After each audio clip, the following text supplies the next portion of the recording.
Current లేని ఊరు ఉంటుంది, నీళ్లు కూడా లేని ఊరు ఉంటుంది. కానీ గుడి లేని ఊరిని ఎక్కడన్నా చూశారా?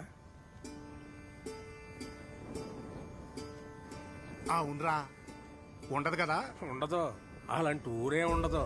ఎందుకో తెలుసా? ప్రతి గుళ్ళోని దేవుడు ఉంటాడని కాదురా, ఆ గుడి ఆ దేవుడిగా చెప్పాలని, ఆ కథ మనకు గుర్తుండిపోవాలని కడతారా.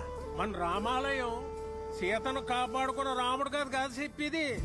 అలాగైతే అది ప్రేమ కథ మాత్రమయ్యేది కదా. ఆహా, రాముడి సమస్య తనదనుకున్న హనుమంతుడి కథ. ధర్మం వైపు ఉన్న రాముడికి మేమున్నామని నిలబడ్డ వానరుల కథ.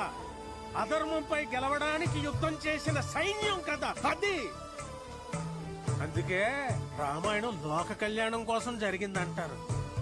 ప్రతి భజనంలోనూ చెప్పుకునే ఈ కథ ఏదో ఒక రోజు మనకు ఉపయోగపడాలని చెప్పు. మా ఊరి దేవుడు అందాల రాముడు, మా తల్లి సీతమ్మకు శ్రీరాముడు దేవుడు.